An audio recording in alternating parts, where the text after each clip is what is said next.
25 ବର୍ଷ ତଳର ଇତିହାସ ଯେତେବେଳେ ନବୀନ ପଟ୍ଟନାୟକ ନିଷ୍ପତ୍ତି କଲେ ବିଜୁ ଜନତା ଦଳ ଗଠନ କରିବେ ଏବଂ ବିଜୁ ଜନତା ଦଳ ଗଠନ କରି ବିଜେପି ସାଙ୍ଗରେ ହାତ ମିଳାଇବାର ନିଷ୍ପତ୍ତି ନିଆଗଲା।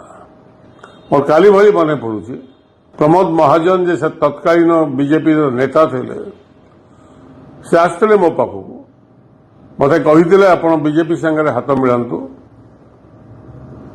ମୁଁ ତାଙ୍କୁ ସ୍ପଷ୍ଟ କହିଥିଲି ଯେ ରାଜନୀତି ଏକ ନୀତିକୁ ଆଧାର କରି ରାଜନୀତି କରାଯାଏ, କିନ୍ତୁ ସାମ୍ପ୍ରଦାୟିକ ଶକ୍ତି ନିକଟରେ ଆମେ କେବେ ମୁଣ୍ଡ ନୁଆଇବୁ ନାହିଁ କି ତାଙ୍କ ସହ କୌଣସି ସମଝୋତା କରିବୁ ନାହିଁ। ରାଜନୀତିରେ କିଏ କେତେବେଳେ ରାଜନୀତିର ଡଷ୍ଟବିନ୍କୁ ଚାଲିଯିବ ବଡ଼ କଥା ନୁହେଁ। ବଡ଼ କଥା ହେଉଛି ନୀତି ସହିତ କମ୍ପ୍ରମାଇଜ କରିବା ଅର୍ଥ ସେହିଦିନ ନିଜକୁ ସମାଧି ଦେବା କଥା ରାଜନୀତିରେ। ସେହି କଥା ମୁଁ ଜନତା ଦଳର ବନ୍ଧୁମାନଙ୍କୁ ସେତେବେଳେ ଏକ ଚିଠି ମାଧ୍ୟମରେ କହିଥିଲି ଯେ ଜନତା ଦଳର ବନ୍ଧୁମାନେ ଆପଣମାନେ ସାଇନାଇଡ୍ ଖାଆନ୍ତୁ ନାହିଁ।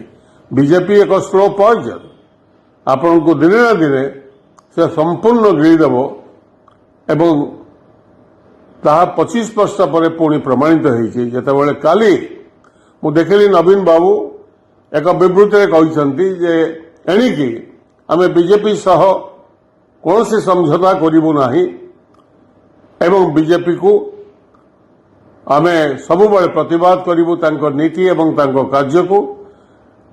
ପାର୍ଲାମେଣ୍ଟରେ ରାଜ୍ୟସଭାରେ ତାଙ୍କର ଯେଉଁ ସଭ୍ୟମାନେ ଅଛନ୍ତି ଏବଂ ପାର୍ଲାମେଣ୍ଟ ବାହାରେ ମଧ୍ୟ ବିଜେପିକୁ ବିରୋଧ କରିବେ। ମୁଁ ଜାଣେନା କେତେ ଦୂର ସେ ସେଥିରେ ଷ୍ଟିକ୍ କରିବେ ଆଗାମୀ ଦିନମାନଙ୍କରେ।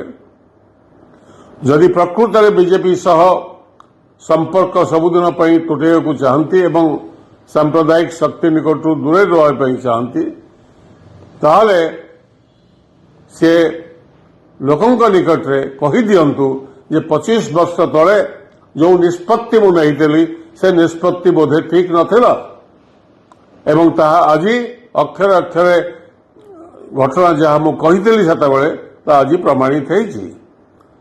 ବିଜୁ ଜନତା ଦଳକୁ ସମ୍ପୂର୍ଣ୍ଣ ଭାବେ ଗ୍ରାସ କରିଗଲା ଭାରତୀୟ ଜନତା ପାର୍ଟି ଏବଂ ତାଙ୍କର ସାମ୍ପ୍ରଦାୟିକ ଶକ୍ତି, ଯାହାର ପରିଣାମ ହୋଇଛି ଯେଉଁ ଗଛଗୁଡ଼ିକ ଲଗେଇଥିଲେ ଓଡ଼ିଶାରେ ବିଜୁ ଜନତା ଦଳ ମାଧ୍ୟମରେ ବିଜେପିର ଶାଖା ପ୍ରଶାଖାକୁ ଆମ ରାଜ୍ୟରେ ସେମାନେ ବିଭିନ୍ନ ଜାଗାରେ ରଖିଥିଲେ, ସେ ଆଜି ଏକ ବିଶାଳ ବୃକ୍ଷରେ ପରିଣତ ହୋଇଛି ଏବଂ ସେ ବୃକ୍ଷ ତଳେ ବିଜେଡି ହଜିଯାଇଛି। ଏବଂ ଯେଉଁ କଥା ଆଜି ବି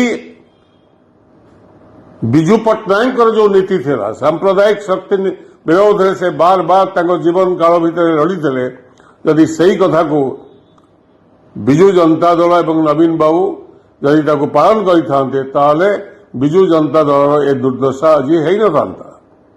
ତେବେ ଯାହା ହେଉ, ରାଜନୀତିରେ ଅନେକ ସମୟରେ ଅନେକ ଶିକ୍ଷା ମିଳେ। ଯଦି ସେ ପ୍ରକୃତରେ ଶିକ୍ଷା ଗ୍ରହଣ କରିଛନ୍ତି ଏବଂ ସେ ବିଜେପି ସହିତ ମିଶିବା ଠିକ୍ ହୋଇନାହିଁ ବୋଲି ନିଜେ ଅନୁଭବ କରୁଛନ୍ତି, ତାକୁ ଲୋକଙ୍କ ନିକଟରେ ପରିଷ୍କାର କହିବେ ଯେ ଅନେକ ସମୟରେ ରାଜନୈତିକ ସ୍ତରରେ ଭୁଲ ନିଷ୍ପତ୍ତି ହୋଇଯାଏ ଏବଂ ସେ ନିଷ୍ପତ୍ତି ପାଇଁ ମୁଁ ନିଜେ ଆଜି ଚିନ୍ତିତ ଏବଂ ସେ ନିଷ୍ପତ୍ତିକୁ ବଦଳେଇଲି ଏବଂ ଆଗାମୀ ଦିନମାନଙ୍କରେ ସାମ୍ପ୍ରଦାୟିକ ଶକ୍ତି ବିରୋଧରେ ଆମ ରାଜ୍ୟରେ ଏବଂ ସମଗ୍ର ଦେଶରେ ପୁଣି ଏକ ନୂଆ ଅଭିଯାନ ଆରମ୍ଭ କରିବି। ତାହେଲେ ମୁଁ ଜାଣିବି ଯେ ବିଜୁ ଜନତା ଦଳ ନିଜକୁ ଯେଉଁ ଭୁଲ କରିଥିଲେ ତାର ପ୍ରାୟଶ୍ଚିତ କରିବାକୁ ଯାଉଛନ୍ତି ବୋଲି। ଧନ୍ୟବାଦ।